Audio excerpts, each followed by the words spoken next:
Meus irmãos do GEA, boa noite a todos. Quanta alegria estarmos juntos novamente, elevando nossos pensamentos e sentimentos a Deus, agradecendo a Jesus a oportunidade desses encontros tão valiosos para nós, onde podemos permutar conhecimentos, boas energias, e quando nós sabemos haver aqui corações que vibram junto ao nosso Mestre amado Jesus.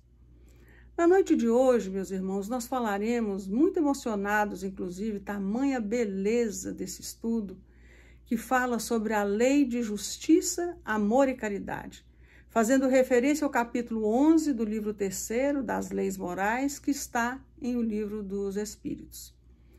E faremos menção também às questões de números 648, 873, 876, 886 e também das instruções dos Espíritos, fora da caridade não há salvação, que encontra-se no Evangelho segundo o Espiritismo, capítulo 15, item 10.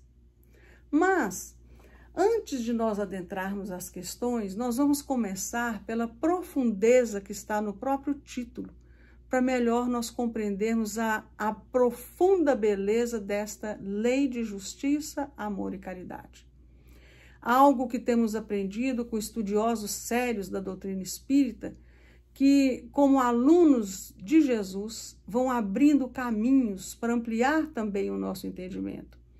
E nós compartilhamos aqui um entendimento que tenho certeza que é fruto de uma vida inteira de estudos, de que a gente sempre cita com muito carinho do mineiro Simão Pedro de Lima, que a gente sempre recomenda que nós, estudiosos, acessemos os seus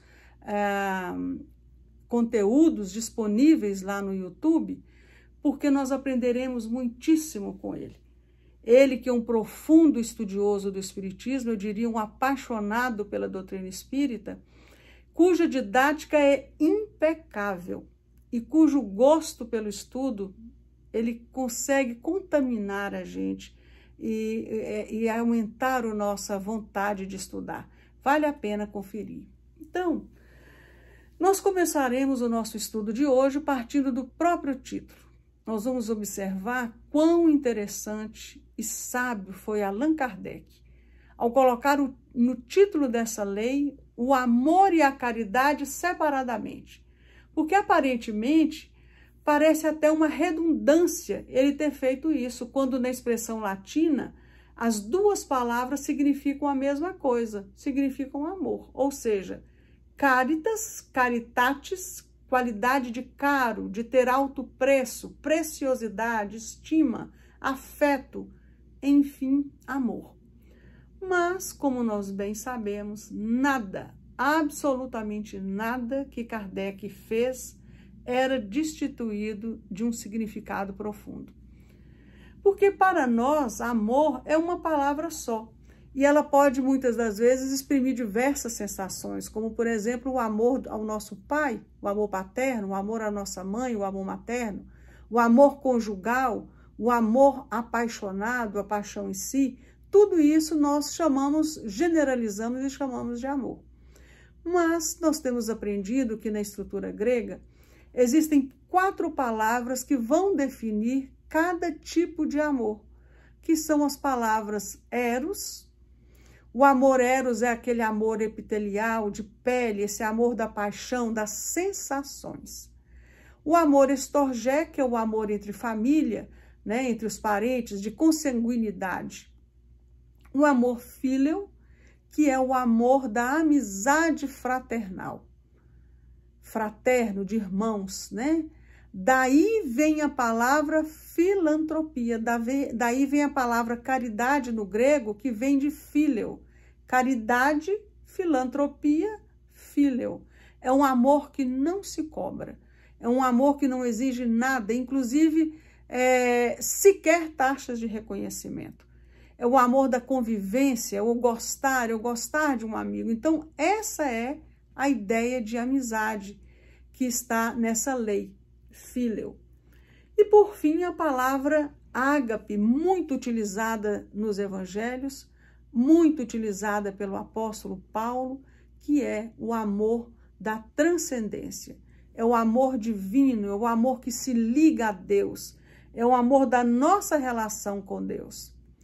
E por que nós estamos fazendo esta introdução à lei de justiça, amor e caridade?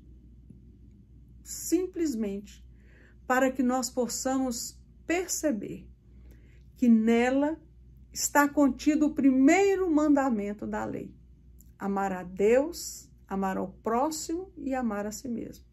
Amar a Deus, amor ágape. Amar ao próximo, amor fíleo. Mas e o amor a si mesmo, o auto-amor? Será que ficou de fora da lei? Nós podemos amar a Deus e ao próximo sem nos amarmos, meus irmãos? Não.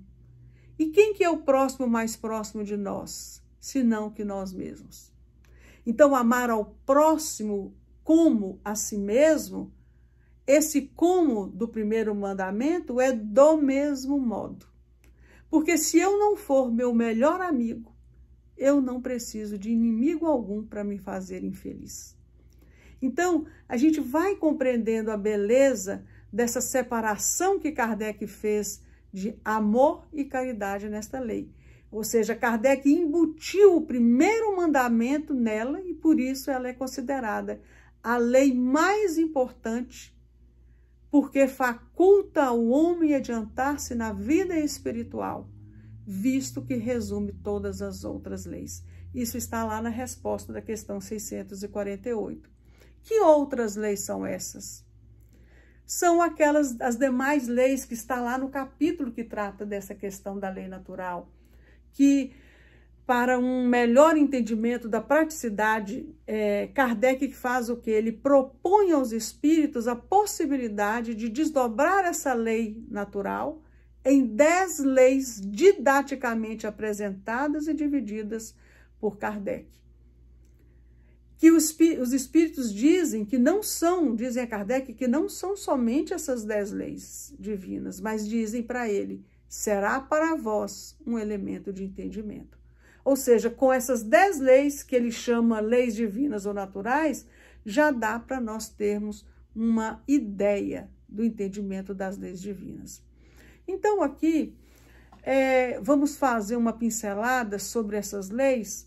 A lei divina ou natural, que é essa lei de Deus, que se acha contida no preceito amor ao próximo ensinado por Jesus, é a única verdadeira para a felicidade do homem. Vai estar lá na questão 614, isso bem desdobrado. E essa lei divina ou natural, ela é dividida, como dissemos, didaticamente por Kardec, em 10 partes. A primeira, como sendo a lei de adoração, que consiste na elevação do nosso pensamento a Deus. E deste, pela adoração, aproxima o homem sua alma. Nessa lei fala do sentimento inato, da adoração a Deus, do sentimento inato como o da existência de Deus. Logo vem a segunda parte, que é a lei do trabalho, que vai falar da necessidade do trabalho, do limite do repouso, o repouso também como uma lei da natureza, né? O limite do trabalho, ou seja, o limite das nossas forças. Logo vem a lei de reprodução, que é a forma de como nós chegamos à Terra, a lei de conservação, que é o instinto da perpetuação, a lei de destruição, que é o processo renovado, a lei de sociedade, como ensina a benfeitora Joana de Ângeles, falando que o homem é um ser gregário, psicobiosocial, ou seja, nós precisamos uns dos outros para viver, né? Viver em sociedade é uma lei natural, sem o outro eu não sei quem eu sou. O outro sou eu mesmo em outra dimensão. Depois temos a lei de progresso, que o progresso ele é inexorável, ou seja, é uma lei natural. Logo vem a lei de igualdade, dizendo que somos iguais em entendimento por Deus em condições de crescimento e que ninguém é tratado de forma desigual além do limite de desigualdade. E aí a nona lei, que seria a lei de liberdade, mostrando que nós somos livres na lei de liberdade, porque nós fazemos escolhas e temos as consequências das nossas escolhas. E o usufruto da lei de liberdade, ele não pode impedir a lei do progresso. E, por fim, a 10ª lei, lei de justiça, amor e caridade, mostrando que sem a justiça, o amor e a caridade como leis naturais, nós também não teremos a consciência tranquila. Isso nós vamos ver mais adiante. Então, daí ser essa a última lei, é a lei mais importante, por ser esta que faculta ao homem adiantar-se na vida espiritual, visto que ela resume todas as outras. Então, meus irmãos, em cada uma dessas leis, questionando os espíritos, né, como por exemplo, se a lei natural ela é para a felicidade do homem, a justiça é uma lei natural. Logo, a justiça é para a felicidade do homem, mostrando que a atitude moral de ser justo é natural. É diferente de ser justiceiro, mas justo. E quem são os justos lá no Velho Testamento, senão aqueles que cumprem a lei de Deus? Então a gente vai vendo que está tudo amarradinho com Kardec. Não existe espiritismo sem Velho e sem Novo Testamento. Então, se a lei natural é para a felicidade do homem, o amor é uma lei natural. Logo, o amor é para a felicidade do homem, mostrando que a atitude moral de amar é natural em nós. Quando nós nos afastamos do amor, nós vamos ter a dor e o sofrimento.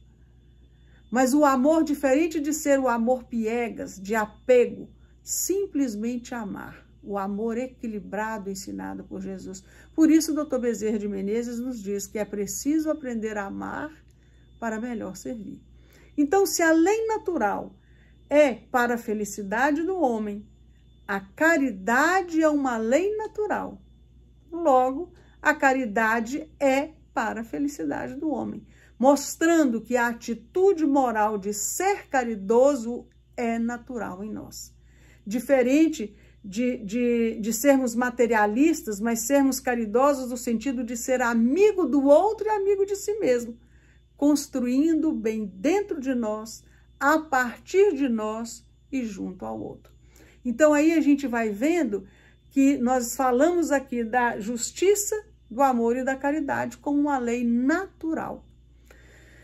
Então, a justiça em nós é natural, ela é inata, como uma semente depositada em nós, assim como o amor é natural, ele é inato, como uma semente depositada em nós. Do mesmo modo, a caridade, ela é natural e é inata.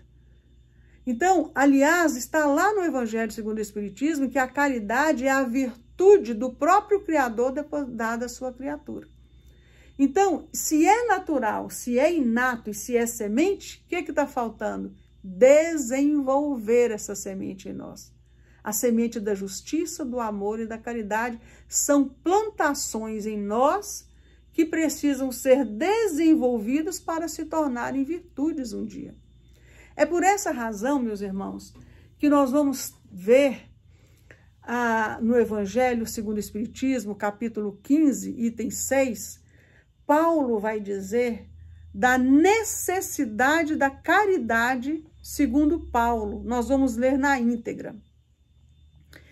Primeira Epístola aos Coríntios, capítulo 13, versículos 1 a 7 e 13. Prestem atenção, meus irmãos. Ainda que eu fale todas as línguas dos homens e a língua dos próprios anjos, se eu não tiver, lá está ágape no original, ou seja, se eu não tiver esse amor ágape que me liga ao Criador e, portanto, se torna uma caridade bem compreendida. Por que a caridade? Porque a caridade é o amor em ação.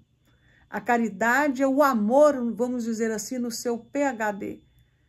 Se eu falar todas as línguas dos homens e as dos anjos e não tiver este amor, esta caridade, eu serei como bronze que soa ou como símbolo que retine. O que Paulo está querendo dizer aí? Que se eu não fizer uma mudança íntima em mim, eu nada serei. ainda que tenha o dom da profecia, que penetre todos os mistérios e que tenha perfeita ciência de todas as coisas, ainda que tenha toda a fé até o ponto de transportar montanhas, se eu não tiver esse amor ágape, essa caridade fíleo, nada serei. O que Paulo está dizendo aí? Que eu posso ter a maior mediunidade, eu posso ter o dom da profecia, mas se eu não tiver obras, construção dentro de mim, se eu não der o exemplo e se eu não for humilde, eu nada serei. E mesmo que tenha distribuído todos os meus bens para alimentar os pobres e entregado meu corpo para ser queimado, se eu não tiver esse tipo de amor e caridade que ele fala, tudo isso de nada me servirá. Eu posso dar a roupa do meu corpo, mas se não for de uma doação desinteressada, como nós dissemos, inclusive de taxas de reconhecimento, de nada me servirá. A caridade é paciente, é branda e benefazeja. A caridade não é invejosa, não é temerária, nem precipitada, não se enche de orgulho. O que diz Paulo aí?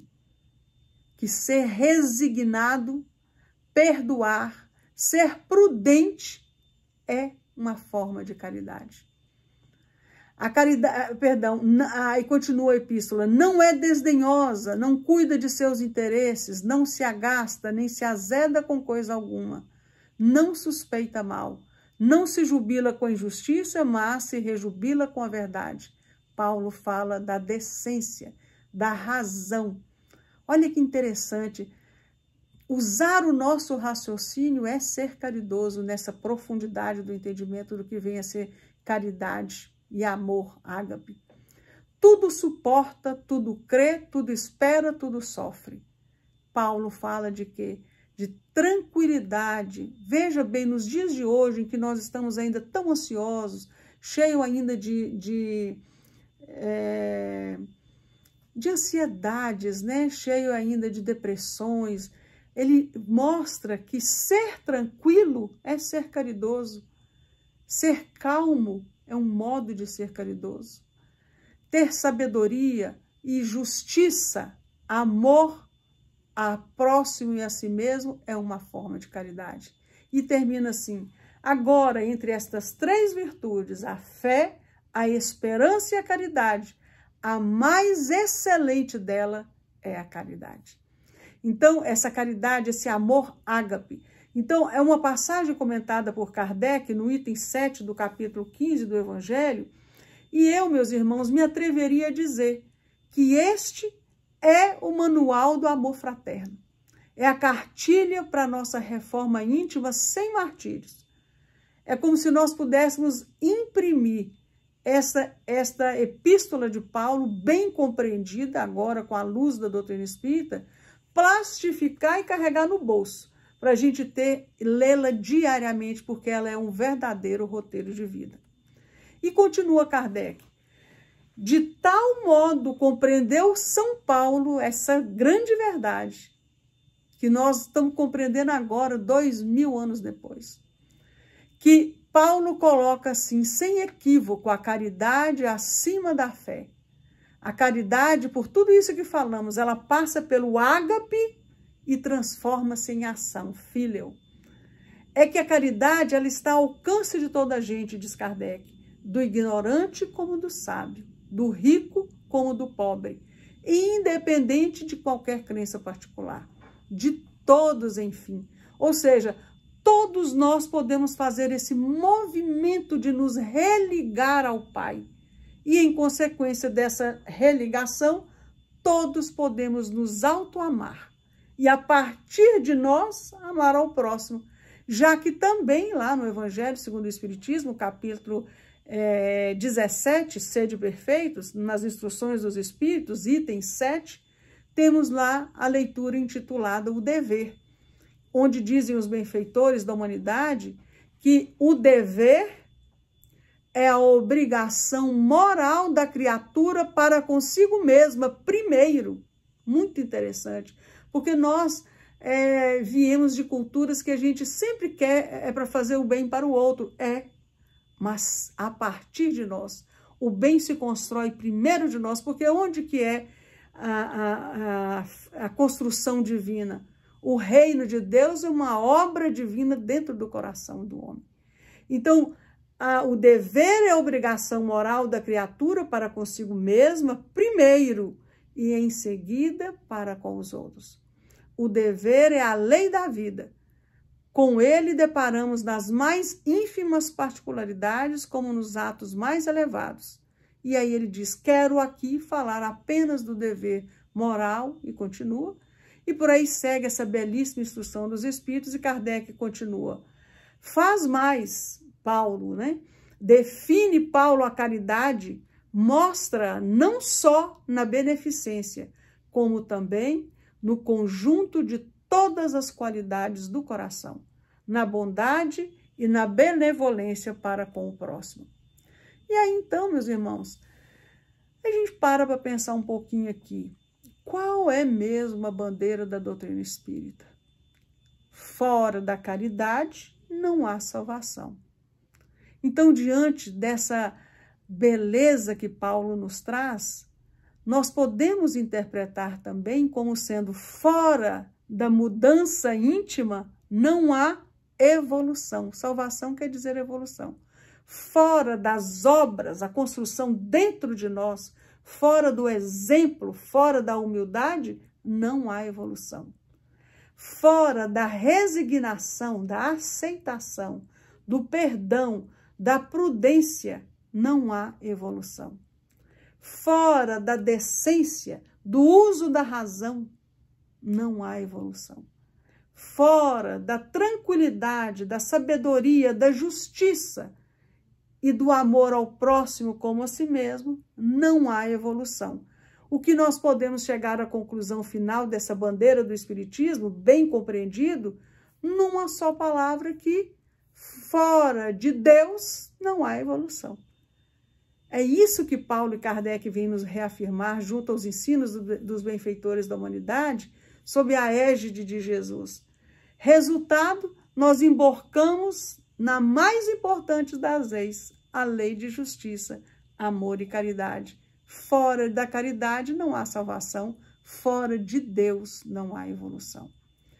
Então aí, lendo agora a questão 648 do Livro dos Espíritos, que está lá da lei divina natural, nas leis morais, fala da divisão da lei natural. Questão 648. Que pensais, diz Kardec, da divisão da lei natural em 10 partes, compreendendo as leis de adoração, trabalho, reprodução, conservação, destruição, sociedade, progresso, igualdade, liberdade e, por fim, a lei de justiça, amor e caridade? E os Espíritos respondem a Kardec, questão 648. Essa divisão da lei de Deus em 10 partes é a de Moisés, e de natureza a abranger todas as circunstâncias da vida, o que é essencial. Podes, pois, adotá-la, sem que por isso tenha qualquer coisa de absoluta, como não o tem nenhum dos outros sistemas de classificação, que todos dependem do prisma pelo qual se considere o que quer que seja. E aí eles dizem, a última lei, esta que estamos estudando, é a mais importante por ser a que faculta ao homem adiantar-se mais na vida espiritual, visto que ela resume todas as outras leis. Então, olhem que espetacular essa ideia dessa última lei, onde o próprio título já é reflexivo e onde Kardec propõe essa lei, como nos dizer Kardec, que aqui, nessa lei de justiça, amor e caridade, está o mandamento maior, mostrando que sem a justiça, amor e caridade como leis naturais, como nós dissemos, nós não teremos a consciência tranquila. E agora, então, avançando e adentrando as questões para esta noite, Kardec faz a pergunta 873 da seguinte maneira. O sentimento da justiça está na natureza ou é resultado de ideias adquiridas? Veja que interessante. É natural em nós ter esse sentimento de justiça, de ser justo, ou isso é um ensinamento? Essa que é a pergunta do codificador, e os benfeitores respondem. Está de tal modo na natureza o sentimento de justiça que vos revoltais à simples ideia de injustiça. Sem dúvida, o progresso moral desenvolve esse sentimento de justiça, mas não o dá. Deus pôs no coração do homem. Olha as sementinhas aí. Eis porque encontrais frequentemente um homem simples e inculto noções mais exatas de justiça do que entre pessoas de muito saber. Então, aqui é muito importante, meus irmãos, nós percebermos que Kardec parte do sentimento de justiça na pergunta, mas os espíritos respondem com a ideia de injustiça. Eles invertem o entendimento de justiça, contrapondo o sentimento de injustiça que somos acometidos quando nós vemos alguém sendo injustiçado. Ou seja, a pergunta de Kardec é se a justiça está na natureza e a resposta vem pela injustiça. Vejamos aqui na resposta. Está de tal modo na natureza que vos revoltais à simples ideia de uma injustiça. Então, os benfeitores mostram para nós que pela injustiça nós entenderíamos o valor da justiça, nos fazendo compreender que entendemos mais claramente o ato injusto, e muitas das vezes, ou a maioria das vezes, nós temos dificuldade de definir o ato injusto. Então vejam que interessante, definir o ato justo talvez seja mais difícil para nós do que definir o ato injusto. Então, no tocante à justiça, se nós observarmos a nossa revolta por injustiça, nós vamos entender melhor o que é justiça e a gente vai vendo que ela é inata em nós. Então, a gente vai vendo o senso de justiça tomado pelos benfeitores. Então, meus irmãos, o sentimento de justiça não é o ensinamento. Isso é da natureza. É inato em nós, por isso que eles dizem, sem dúvida o progresso moral desenvolve esse sentimento, mas não o dá. Não dá porque é algo inato em nós, eles falaram isso. Deus pôs no coração do homem, eis porque encontrais frequentemente um homem simples e inculto, noções mais exatas da justiça que entre pessoas de muito saber. Agora, por que é algo inato a justiça em nós? Porque será que nós não fomos aprendendo a ser justos de encarnação em encarnação? Não, nós não aprendemos isso no passado. É inato. E por que é inato? Porque quando nós fomos criados à imagem e semelhança do Criador. E nós trazemos a qualidade divina em nós. A qualidade de ser justo, a qualidade de ser amoroso, caridoso, inteligente, calmo. Vê? Então, está lá na resposta da questão 1. Deus é a inteligência suprema do universo. Então, nós somos as inteligências supremadas por Ele. Nós fomos feitos à imagem e semelhança do Criador.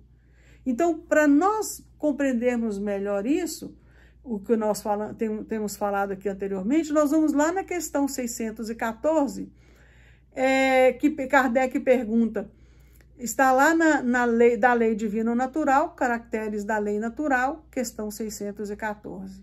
O que se deve entender por lei natural? E os espíritos respondem, a lei natural é a lei de Deus, ponto.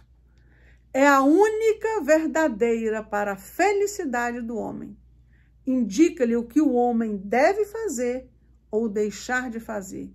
E o homem só é infeliz quando dessa lei se afasta. Dessa lei natural que está dividida em 10 leis. Então veja que definição belíssima. Embora em poucas palavras, a lei natural é a lei de Deus. Ela foi feita com uma única finalidade. A nossa felicidade. Então, a gente vai aprendendo que felicidade é um elemento divino, ela vai existir para sempre. Tudo que é elemento divino é para sempre. Então, quando nós nos afastamos da lei natural, nós nos sentimos infelizes. Não é tristes, é infelizes, porque esse prefixo in quer dizer negação. Então, não é que a felicidade não exista, ela existe para sempre, ela é um elemento divino. É porque eu nego a felicidade todas as vezes que eu me afasto das leis de Deus. Então, só que é interessante que para eu poder me afastar ou não me afastar de uma lei, eu preciso saber onde que essa lei está escrita. E aí vem a questão 621 da lei divina natural, origem e conhecimento da lei natural.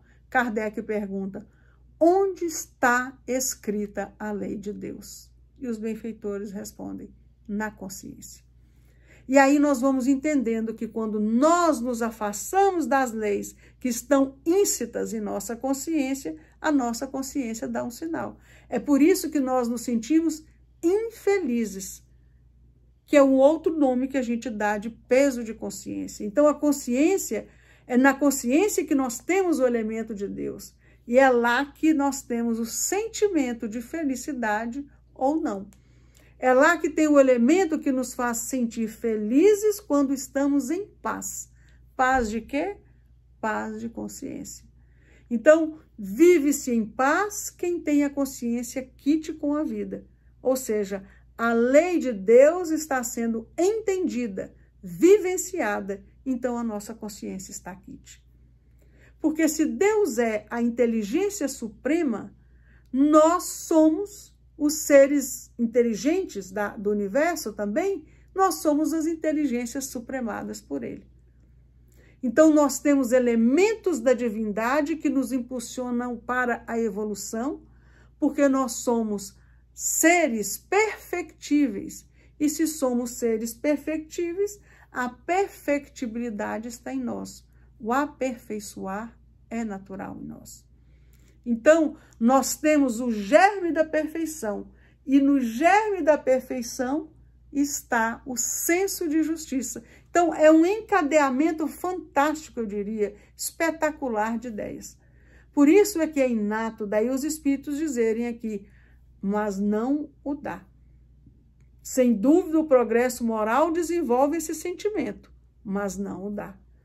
E assim, então, nós vamos conhecendo melhor os aspectos dessa questão 648 do Livro dos Espíritos. Resumindo, então, a justiça não é um ensinamento. Ela já é colocada, depositada em nós, é da nossa natureza. Deus nos criou e nos deu não as suas características, as características de Deus, mas nos deu a condição de desenvolvermos em nós os seus atributos, aquela essência do Criador. Então, por isso é inato, por isso que é da nossa natureza. Tanto assim que depois continua a resposta, Deus o pôs no coração do homem o senso de justiça. Eis porque encontrais frequentemente homens simples e incultos noções mais exatas da justiça do que entre pessoas de muito saber. Bem, agora, meus irmãos, caminhando para a questão 876, da Lei de Justiça, Amor e Caridade, Justiça e Direitos Naturais, Kardec pergunta, questão 876, posto de parte o direito que a lei humana consagra, qual a base da justiça? A base da justiça, segundo a lei natural. Responde os Espíritos. Disse o Cristo, queira cada um para os outros o que quereria para si mesmo. A regra áurea, não? No coração do homem imprimiu Deus a regra da verdadeira justiça, fazendo que cada um deseje ver respeitados os seus direitos. Olhem bem, na incerteza de como deva proceder com o seu semelhante, em dada circunstância, trate o homem de saber como quereria que com ele procedessem em circunstância idêntica? Guia mais seguro do que a própria consciência não lhe podia haver dado Deus.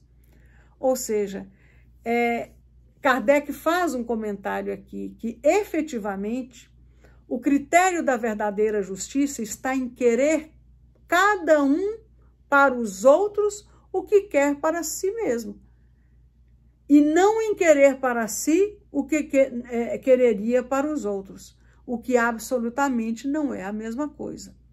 Não sendo natural que haja quem deseje o mal para si, desde que cada um tome por modelo seu desejo pessoal, é evidente que nunca ninguém desejará para o seu semelhante, senão o bem.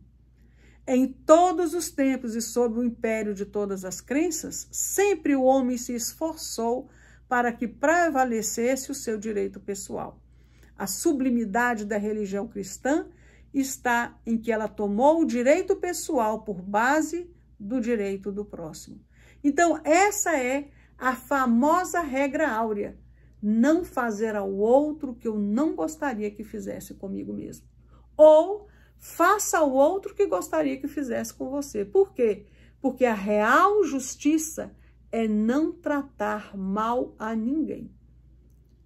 Porque a gente vai aprendendo, meus irmãos, que a justiça, sem estar dada a mão ao amor e à caridade, ela torna-se vingança. Por isso que a justiça divina ela é feita de misericórdia. Então, é uma atitude de amor, porque no amor virá o respeito, virá o entendimento, virá a compreensão, a espera, o agir. Então, essa é a base. A lei de justiça, amor e caridade, essa é a ideia do amor filial, o que gera a respeitabilidade. É o amor da amizade fraternal, repetimos aqui, que é profundo esse amor e muitas das vezes é muito banalizado entre nós. Então, quando nós edificamos os outros amores na amizade, todos eles serão bons. Porque esse amor filial, de filantropia, a amizade, ela caracteriza as diferenças, ela harmoniza as diferenças, porque ela respeita as diferenças. E eu abraço, eu acolho os defeitos dos outros, como eu também acolho os meus próprios defeitos, buscando sempre corrigi-los, mas também respeitando o tempo do outro para que ele se corrija também. Porque eu não posso mudar o outro muda por si só, eu só posso mudar a mim mesmo. Então, isso é amizade, é esse respeito. O amor sem amizade, o que ele vira? Amor eros. É o amor que cobra, que exige, que briga, que discute, porque é o amor sensação. É o amor de toque, de paixão. Muitas das vezes, basta às vezes, um amor desequilibrado, desarmonizado. Então, é justamente isso que...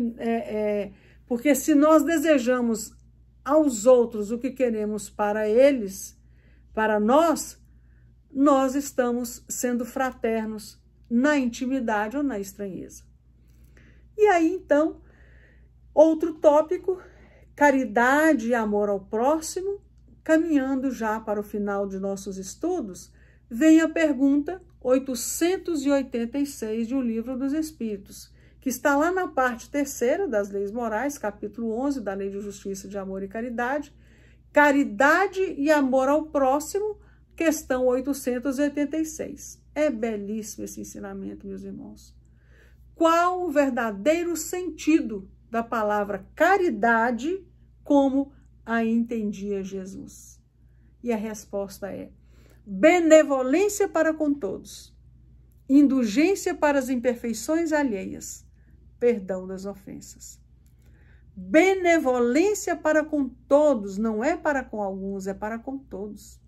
Ou seja, boa vontade para com alguém, disposição bondosa de promover a felicidade e prazer na prática de boas ações. Indulgência para com as imperfeições alheias, ou seja, tolerância, disposição para desculpar. E perdão das ofensas, é o saber desculpar. E se nós olharmos todos esses exemplos que Jesus nos deu da verdadeira caridade, que nós encontraremos a benevolência para com todos, a indulgência para com as imperfeições alheias e o perdão das ofensas, Jesus praticou todos eles. Então, percebamos que na referida citação, os benfeitores espirituais não abordaram as questões de ordem material. O que eles propõem? Questões puramente espirituais para o entendimento da verdadeira caridade. Como Jesus entendia a caridade? Eles dão questões somente de ordem espiritual. Primeiramente, benevolência.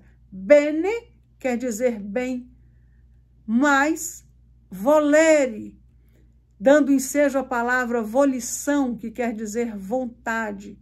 Então, Jesus praticou a benevolência para com todos. Eu vim, disse ele, para que todos tenham vida e vida em abundância, todos. Então, a benevolência é essa vontade do bem. Indulgência, in quer dizer dentro de, mais dulcere, docilidade, dulçor. Então, indulgência é ter doçura interior. Jesus dizia, meu Pai quer a morte do pecado, mas que o pecador sobreviva, porque Jesus não amava o erro, mas ele amava o errado. Indulgência. Perdão. Per é um prefixo, né? É um prefixo que indica além de, mais donare, que quer dizer doar. Perdoar é dar além. Então, o perdão das ofensas, Jesus também praticou. Até quando, perguntou Pedro, devo perdoar o irmão que peca contra mim? Até 7 vezes? E Jesus respondeu, não, te digo até 7 vezes, mas até 70 vezes 7 vezes. Ou seja, até que se torne um hábito em nós, até que se torne incondicional. Porque quando ele fala que nós precisamos saber perdoar, é como um convite a desenvolver esse saber como uma capacidade, uma competência, uma habilidade, uma postura essencial de perdoar.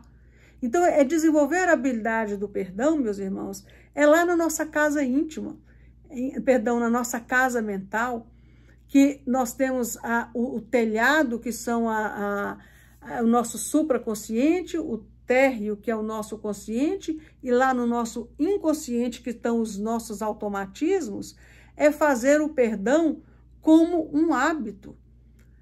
E a doutrina espírita e o evangelho de Jesus vão nos auxiliar, porque é cada um que vai se construir. Daí a caridade ser essa construção íntima. Então, a doutrina espírita e o evangelho vão nos ajudar a construir, a nos edificar dentro de nós essa fortaleza interior do perdão, que nos previne, meus irmãos, de uma série de influências negativas, que naturalmente irradia ao nosso redor, contagiando, no melhor sentido da expressão, outros corações e outras consciências. Então, esse saber perdoar é como um desenvolvimento de uma habilidade no nosso espírito imortal. Por quê? Como que funciona isso de perdoar, e já que é o primeiro mandamento, ao outro e a mim também? Porque às vezes a gente perdoa o outro, mas a gente não se perdoa. Então, perdoar e perdoar-se, perdoar não é consentir ou ser conivente com o erro, não é a gente aplaudir o erro. Perdoar ou perdoar-se é dar a chance do outro e de nós mesmos repararmos a falta cometida. Perdoar não é um bem que a gente faz para outra pessoa, meus irmãos. Perdoar é um bem que nós fazemos a nós mesmos.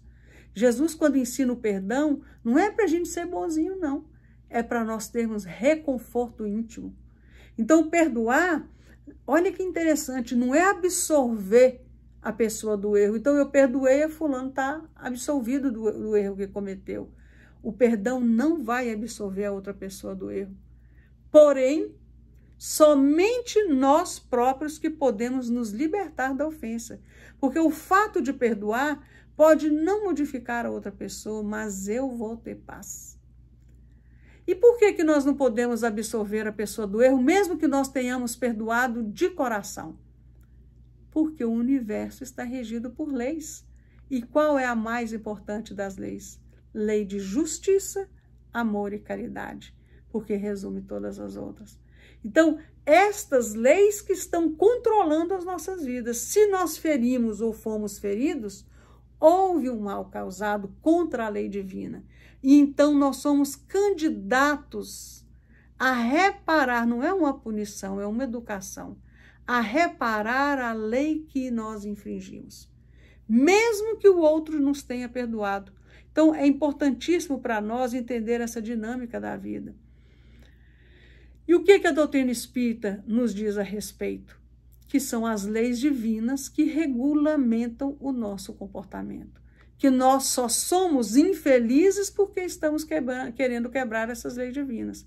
Então, se eu faço mal a alguém, eu o fiz a mim mesmo. É uma espiral. Porque a semeadura é livre, mas a colheita ela é obrigatória. Então, a vida é como um campo. É o agricultor, agricampo. Cultor é o cultivador, o criador. Não se pode colher uvas dos espinheiros. Então, as nossas ações da vida são as nossas sementeiras constantes. Isso significa o quê? Que fica a semeadura do erro e ressarciremos a nossa dívida perante a vida. Mas como que nós vamos pagar? Às vezes a gente ofende alguém que até já desencarnou, a gente já não vê mais, nunca mais. Como que a gente paga? Fazendo bem, né? É a caridade, a caridade é o amor em ação, o ágape, o fíleo, né? Porque o bem é o único poder que dissolve o mal. Então, nós repetimos, ninguém muda as pessoas, né? Ninguém muda as pessoas por você, elas mudam por elas mesmas. Então, a gente vai vendo as vantagens do perdão. Como dissemos, é reconforto íntimo. O perdão, ele promove a extinção do mal, ele apaga incêndios de ódio ou extingue focos de delinquência no próprio nascedor. E o perdão, ele é duas vezes bendito. Bendito ao que dá e bendito ao que recebe. E também o perdão nos liberta o outro e nos liberta da prisão sem grades que nós nos colocamos e colocamos o outro, né? E também a vantagem do perdão é que ampara e nos ampara contra o desequilíbrio, porque resguarda a si mesmo contra a influência das trevas, impede a formação de inimigos encarnados e desencarnados. Outra vantagem do perdão, ela imuniza o nosso campo sentimental e impele o agressor a refletir, meus irmãos. Então, a gente vai adquirindo simpatia de todos aqueles que vão nos observando, nos levando a admitir que essa existência da fraternidade, de tratar uns com os outros como irmãos, é essa fraternidade que a gente diz acreditar. Mas também nós temos as desvantagens de não perdoar. Quem não perdoa, meus irmãos, o sentimento de infelicidade o acompanha. Como diz Emmanuel, guardar mágoas e ressentimentos é contaminar, é intoxicar o organismo por conta própria. Porque a pessoa que não perdoa, ela distorce a própria realidade. Ou mesmo que eu emprestar meus óculos para alguém enxergar através deles, vai ver tudo borrado. Então, quem odeia, vê pelas lentes do ressentimento. Ressentimento, ressentir várias vezes a mesma dor, reviver a dor. Porque o mal que está na minha lembrança vai sair de mim mesmo. Então, é um mal que eu me faço, já não é um mal que a outra pessoa me fez. Ela me feriu uma vez, mas cada vez que eu lembro é eu que me firo. Então, se estamos em dúvida se devemos ou não fazer algo, se estamos em dúvida se estamos infringindo ou não uma lei, façamos o que Jesus nos ensinou, que está lá na questão aqui estudada. Façai aos outros o que gostaria que os outros vos fizessem. Porque a proposta de Jesus é bem-aventurados os misericordiosos. Nós memorizamos aquilo que preferimos. Então, como na vida tudo é uma questão de escolha, né? Ser feliz é uma delas. Porque nós vimos que felicidade é um elemento divino, ela está à nossa disposição. Eu nego a felicidade quando eu me afasto das leis de Deus. Daí Jesus nos dizer, conhecei a verdade e a verdade vos libertará. Que verdade é essa da qual Jesus se refere, que está mencionada tantas vezes nos evangelhos? As leis divinas. A maior delas, a lei de amor, de justiça, amor e caridade. Porque, afinal, o que é mesmo amar a Deus acima de todas as coisas no primeiro mandamento? É amar as leis divinas que estão escritas na nossa consciência. Como nos dirá Emmanuel sobre liberdade, liberdade é a felicidade de obedecer às leis divinas. E uma das propostas de Jesus é perdoar. Né? Então, perdoar também é uma escolha. Nós podemos optar pelas boas memórias. Lembremos, por exemplo, quando estamos magoados com uma pessoa, mas vamos lembrar de alguma coisa boa que essa pessoa fez. E a gente vai fazendo a técnica da substituição. E até que aquela memória ruim ela vai se esvaindo, vai se diluindo. Mas às vezes a gente não tem coisa boa para lembrar de quem nos ofendeu. Então lembremos de um abraço, de um aconchego, de um afago, de alguém que, quando a gente lembra, revive aquela emoção boa. Né? Que ao lembrar desse fato positivo, nós estaremos repetindo as boas emoções daquele sentimento em nós. Então, a gente vai substituindo as más lembranças por boas lembranças. Isso é mais inteligente e é mais lógico. Então, meus irmãos, nós não devemos considerar o mal que os outros nos fazem. Libertemo-nos dele. Porque quais são as emoções que nos libertam? Né? São todas as emoções, todas as virtudes que nos levam ao bem. O amor, a compaixão, a tolerância, a caridade, né? É o que nos dá saúde integral, corpo, espírito e mente. Com esses sentimentos, nós equilibramos o nosso espírito, o nosso perispírito e o corpo físico. Porque, graças a Deus, graças à luz da doutrina espírita, nós já não olhamos para o Cristo para nos ajoelhar e bater no peito simplesmente. Nós olhamos para o Cristo para nos organizar internamente. Por isso diz Jesus, a tua fé te curou. Vós sois deuses. Porque nós temos, meus irmãos, uma farmácia dentro de nós. Né? Esses sentimentos, essas emoções de amor, de caridade, elas nos libertam. Então, agindo assim, os conflitos e as impurezas estão limitados a serem superados em nós. Porque a proposta espírita é a proposta de Jesus. Não é de punição, é de educação, é de amor. Por isso que o bem beneficia a quem o faz, porque o bem nos reabilita. Então, o perdão, ele pode ser comparado, diz Emmanuel, à luz que o ofendido acende no caminho do ofensor. Por isso mesmo, diz Emmanuel, perdoar em qualquer situação será sempre colaborar na vitória do amor, em apoio de nossa própria libertação para a vida imperecível. O perdão, meus irmãos, em qualquer tempo, é sempre um traço de luz conduzindo a nossa vida à comunhão com Jesus. Perdoar significa não guardar mágoa, esquecer os aspectos negativos das ocorrências para extrair delas as lições que encerram ao nosso aprendizado. O perdão é um processo de esquecimento e reconciliação de quem se sentiu ofendido.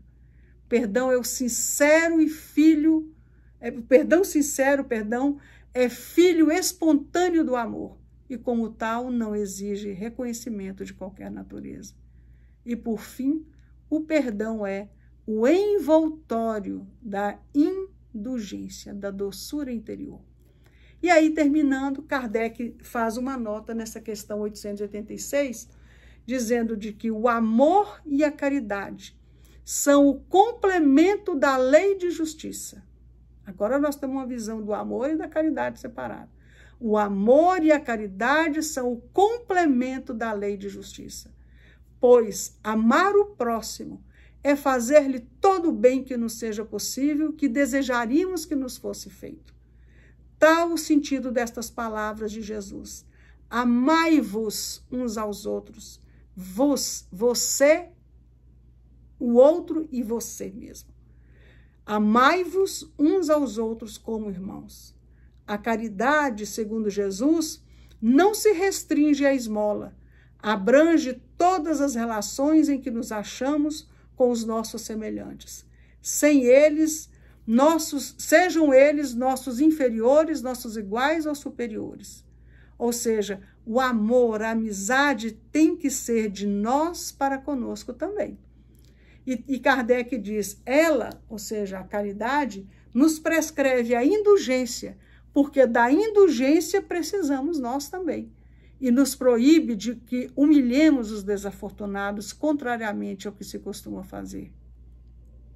O homem verdadeiramente bom procura elevar aos seus próprios olhos aquele que lhe é inferior, diminuindo a distância que o separa.